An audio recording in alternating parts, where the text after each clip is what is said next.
রাসূল আকরাম সাল্লাল্লাহু আলাইহি ওয়াসাল্লাম যখন শাবান মাসের শেষ সপ্তাহে আল্লাহ রাসূল সাল্লাল্লাহু আলাইহি ওয়াসাল্লাম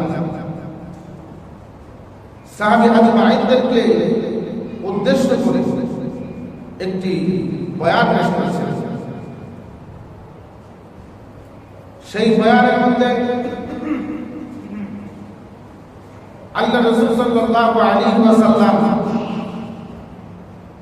সাহাবী আজমাইনদের মজলিসের মধ্যে সমগ্র সাহাবী আজমাইনদের নাজাতের উদ্দেশ্য করে, উম্মতে মুহাম্মাদীকে উদ্দেশ্য করে বলেছিলেন, ইয়া আইয়ুহান নাস ক্বাদ আযাল্লাকুম শাহরুন আযীম। আল্লাহ রাসূল সাল্লাল্লাহু আলাইহি ওয়াসাল্লাম এই কথাটাকে এমন ভাবে তাফসীর করেছেন যে ইয়া আইয়ুহান নাস, হে লোক সকল, হে ঈমানদারগণ, ক্বাদ আযাল্লাকুম শাহরুন আযীম, তোমাদের সম্মুখে এমন একটি মাস আসন্ন এবং আসতে চলেছে যেই মাসকে আল্লাহ সুবহানাহু ওয়া তাআলার হাবিব বলেছেন যে বরকতময় এবং মহামান্বিত একটি মাস। সুবহানাল্লাহ। এই মাসের মধ্যে আল্লাহ রাসূল সাল্লাল্লাহু আলাইহি ওয়াসাল্লাম সাহাবী আজমাইনরা কি আমল করবেন, কোনটা বেশি করবেন, কোনটা কম করবেন, এবং কোন আমলের কতটুকু প্রতিদান, কোন আমলের কি প্রতিদান, আল্লাহ রাসূল সাল্লাল্লাহু আলাইহি ওয়াসাল্লাম তা ব্যাখ্যা করে সাহাবী আজমাইনদেরকে বুঝিয়ে দিয়েছেন। এবং সাহাবী আজমাইন তিনারা এতটা আসক্ত ছিলেন, এতটা প্রেমিক ছিলেন, জনাবে মুহাম্মদুর রাসূলুল্লাহ সাল্লাল্লাহু আলাইহি ওয়াসাল্লামের এতটা মুহাব্বতের বস্তু ছিলেন। হাবিবে কিবরিয়া সাইয়্যিদুল মুরসালিন জনাবে মুহাম্মদুর রাসূলুল্লাহ সাল্লাল্লাহু আলাইহি ওয়াসাল্লাম সাহাবী আজমাইনদের কাছে এতটা প্রিয় মানুষ ছিলেন। আর প্রিয় মানুষ একজন প্রিয় মানুষের কাছে বিপদ আপদের কথা, গোপনীয়তার কথা প্রকাশ করে। আল্লাহ রাসূল সাল্লাল্লাহু আলাইহি ওয়াসাল্লাম এই রমজানকে অপেক্ষা করে এত সুন্দর সুন্দর বয়ান করেছেন। এইজন্য তিনি সাহাবীদের সম্মুখে বলেছিলেন, ইয়া আইয়ুহান নাস ক্বাদ আযাল্লাকুম শাহরুন আযীম, যে হে লোক সকল, তোমাদের সম্মুখে এতটা মহৎ, এতটা গুরুত্বপূর্ণ একটি মাস অতিবাহিত হতে যাচ্ছে, রমজানুল মুবারক। সেই রমজানুল মুবারকে আমরা সকলেই বুঝতে পেরেছি। আল্লাহ সুবহানাহু ওয়া তাআলা আমাদেরকে সেই তৌফিক দান করেছেন। এইজন্য আল্লাহ তাআলার দরবারে শুকরিয়া আদায় করছি, সকলেই বলেছি আলহামদুলিল্লাহ। অনেক অনেক গুরুত্বপূর্ণ এই মাস। সাহাবী আজমাইনদের মধ্যে এই মাসকে নিয়ে প্রতিযোগিতা চলতো, প্রতিযোগিতা যে কি রকম ভাবে বেশি থেকে বেশি আমল করতে পারে, বেশি থেকে বেশি সময় আমলিয়াতের মধ্যে বুঝাইতে পারে, এই প্রতিযোগিতা সাহাবী আজমাইনদের মধ্যে ছিল। কিন্তু আমাদের মধ্যে শুধুমাত্র রমজান মাসকে বাদ দিলাম, আর বাকি অন্য সময় আমার চাইতে খারাপ বেশি পরিমাণে হইতে পারে এরকম প্রতিযোগিতা চলে, আমার চাইতে অলস কে বেশি হইতে পারে এরকম প্রতিযোগিতা চলে। আমার একটা সুনাম এলাকার মধ্যে আমাকে দেখে অনেকে ভয় পায়, অনেকে ঘুষায় যায় আমার নাম শুনলে, এরকম প্রতিযোগিতা চলে যে আমার নাম দিয়ে আমার নামের বাহাদুরি কার চাইতে বেশি পরিমাণ চালাইতে পারে, এরকম ভাবে চলে। কিন্তু এই নামের বদৌলতে, এই নামের তাকাব্বুরিতে আল্লাহ সুবহানাহু ওয়া তাআলার পক্ষ থেকে জান্নাত হাসিল করা যাবে। জান্নাত কি রকম ভাবে হাসিল করা যাবে? জান্নাত হাসিল করতে গেলে নিজেকে ছোট হয়ে যাইতে হবে, নিজেকে আয়ত্ত করে একটা সীমানার মধ্যে নিজেকে ধরা দিতে হবে। যদি আল্লাহ সুবহানাহু ওয়া তাআলা চান তাহলে এই বদৌলতে হয়তো আল্লাহ সুবহানাহু ওয়া তাআলা আমাদেরকে জান্নাত দান করবেন। সুবহানাল্লাহ। এই জন্য বারবার তিনি বলছেন ইয়া আইয়ুহান নাস ক্বাদ আযাল্লাকুম শাহরুল আযীম। এক হাদিসের মধ্যে রমজানের প্রথম দিনকে উপেক্ষা করে বলা হয়েছে আল্লাহ রাসূল সাল্লাল্লাহু আলাইহি ওয়াসাল্লামের কাছে জিবরাইল আলাইহিস সালাম একটি হাদিসের জান্নাতের একটি অবস্থা সম্পর্কে বর্ণনা করতেছে। আল্লাহ রাসূল সাল্লাল্লাহু আলাইহি ওয়াসাল্লাম জিজ্ঞাসা করলেন আজকে কোন দিন? বলা হলো আজকে হলো সেই দিন যে ইয়া আইয়ুহান নাস ক্বাদ আযাল্লাকুম শাহরুল আযীম নিয়ে যে আপনি ভাষণ দিয়েছেন সেই মাসের প্রথম রাত্র আজকে। সুবহানাল্লাহ। সেই রাত্রিতে রাসূলুল্লাহ সাল্লাল্লাহু আলাইহি ওয়াসাল্লাম কি পর্যবেক্ষণ করতেছিলেন? তিনি দেখলেন একটি সময় জান্নাতের তলদেশ থেকে এমন একটি বাতাস, এমন একটি হাওয়া প্রবাহিত হচ্ছে যে এই বাতাসটা যেই দিক দিয়ে যাচ্ছে আল্লাহ রাসূল সাল্লাল্লাহু আলাইহি ওয়াসাল্লাম দেখেন এই জান্নাতের হাওয়ায় এবং এই জান্নাতের বাতাসে জান্নাতের দরজার কপাট সমূহ রয়েছে। সুবহানাল্লাহ। তিনি আরো লক্ষ্য করেন যে জান্নাতের কপাটের মধ্যে যে শিকলগুলো আছে, দরজা আটকানোর যে শিকল, এই শিকলগুলোও চলছে। সুবহানাল্লাহ। এবং এই বাতাসের মধ্যে এতটা মনোমুগ্ধকর একটা মায়া, একটা মহাব্বত এবং এতটা ভালো লাগা, মন শীতল হয়ে যাওয়ার একটা হালাত এই বাতাসের মধ্যে আছে। আল্লাহ রাসূল সাল্লাল্লাহু আলাইহি ওয়াসাল্লাম দেখেন এই বাতাসগুলো প্রবাহিত হচ্ছে জান্নাতের ভিতরে। সুবহানাল্লাহ। এবং এই জান্নাতের মধ্যে এতটা নিয়ামতের মধ্যে আল্লাহ সুবহানাহু ওয়া তাআলা জান্নাতকে সুসজ্জিত করেছেন।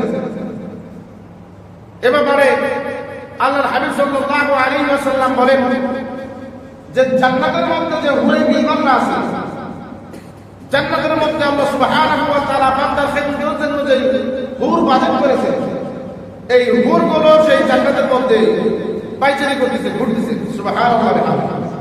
এবং ঘুরে ঘুরে তারা ঘোষণা দিতেছে যে ওই সমস্ত বান্দাগুলো কোথায়?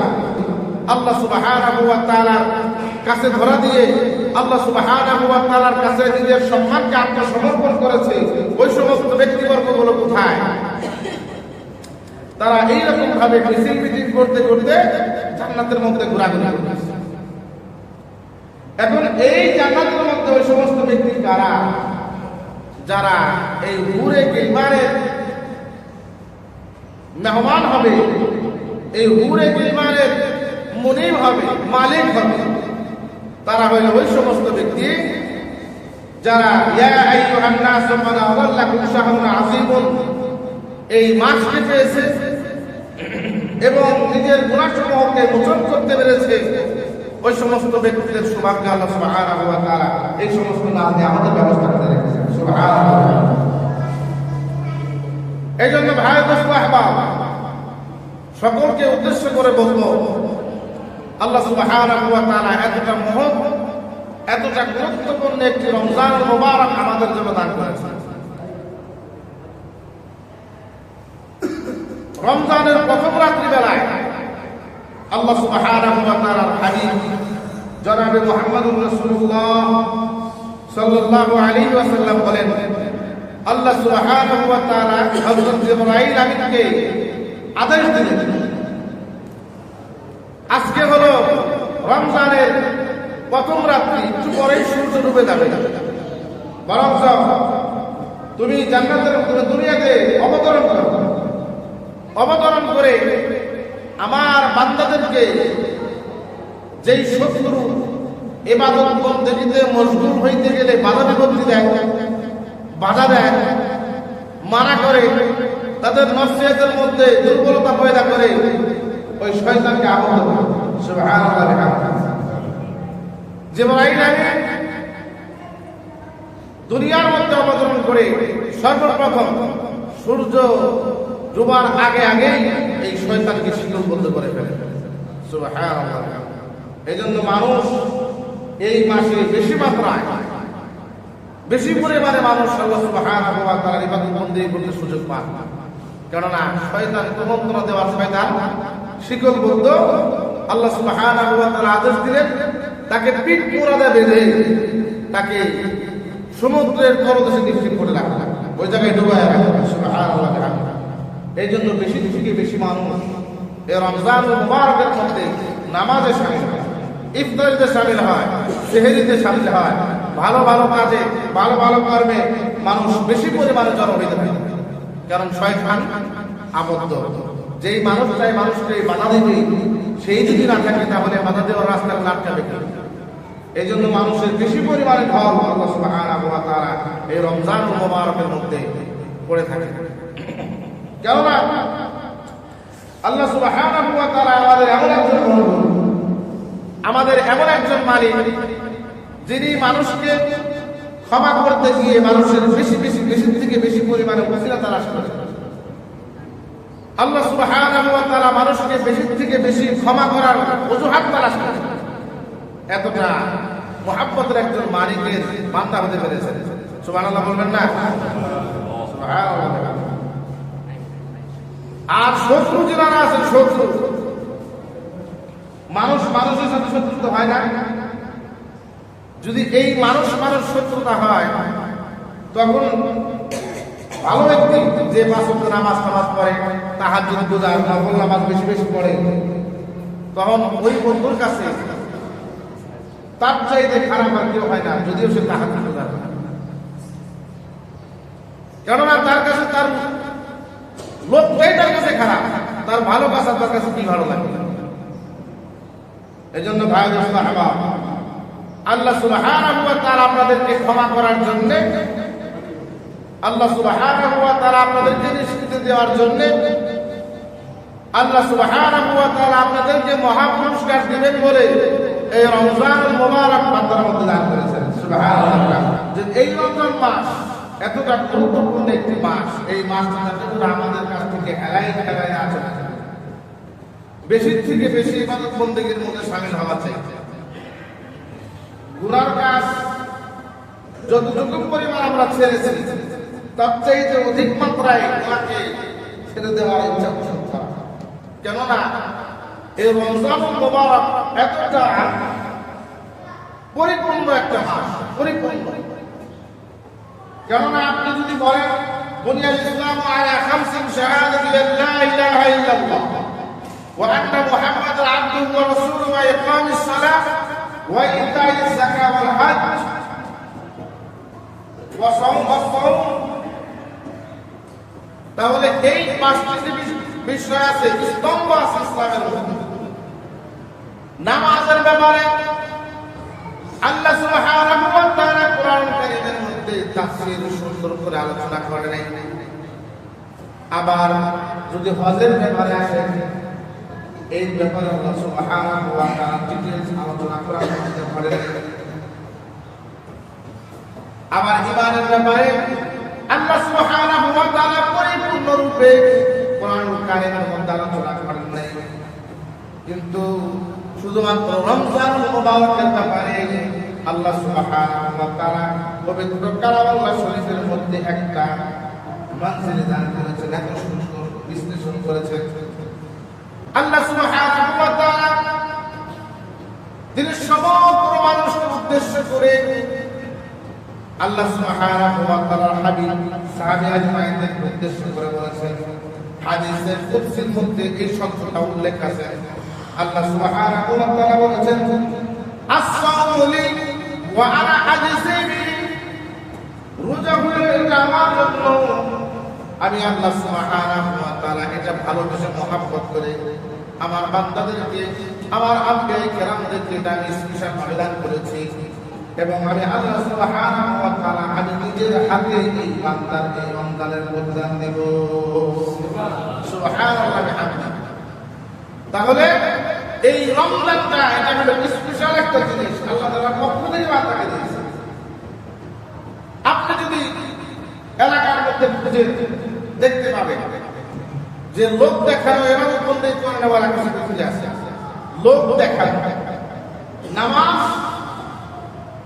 সে কখনো পড়ে না, কিন্তু যদি দুই ঈদের নামাজ না পড়ে তাই আবার কেমন দেখা যায়।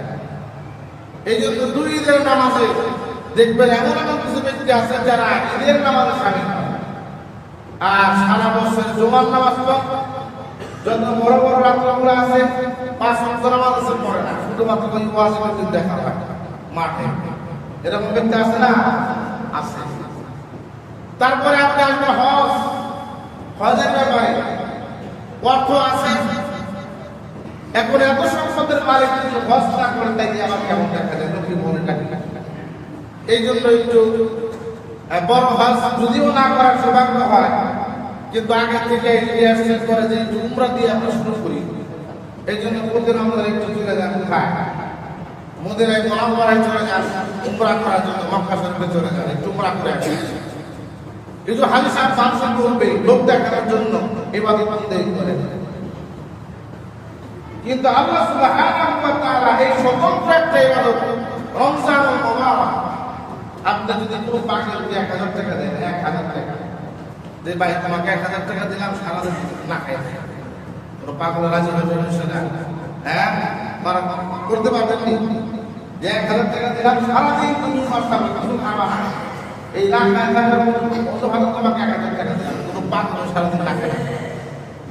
কিন্তু আল্লাহ সুবহানাহু ওয়া তাআলা এই বান্দাদেরকে স্পেশাল ভাবে একটা নাজাতের একটা কাঠামো আল্লাহ সুবহানাহু ওয়া তাআলা করেছেন, যে as-sawmu ওয়া আনা আজজি বিহি, যে বান্দারা আমি আল্লাহ সুবহানাহু ওয়া তাআলার জন্য রোজা রাখে, আমি আল্লাহ সুবহানাহু ওয়া তাআলার জন্য তারা সারা দিন পানাহার থেকে বিরত থাকবে, আমি আল্লাহ সুবহানাহু ওয়া তাআলার জন্য তারা সারা দিন আমল পূর্বক স্ত্রী সহবাস থেকে তারা বিরত থাকবে।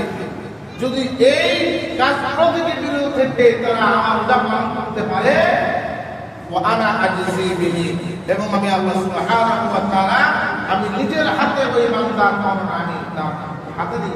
সুবহানাল্লাহ। তাহলে এই রমজানগুলো পালন করার জন্য সকলে রাজি আছেন তো ইনশাআল্লাহ তাআলা? আরে রোজাটা এমন, এই রোজাটা লোক দেখানোর জন্য হয় না। যদি লোক দেখানোর জন্য হয়তো তাহলে এই সারাদিন, এখন তো আলহামদুলিল্লাহ শীতকাল, পানি প্রকাশ লাগে না। আমি জানি না আমার আজকে সারাদিন যদি রোজা রাখলাম আমার একটু পানি প্রকাশ লাগে না, কারণ এমনি শীত শীতের ভাব আছে। যদি এই রোজাটা জুন মাসে আর জুলাই মাসে হয়, হ্যাঁ, জুন মাসে আর জুলাই মাসে যদি হয় তখন কি অবস্থাটা হয়?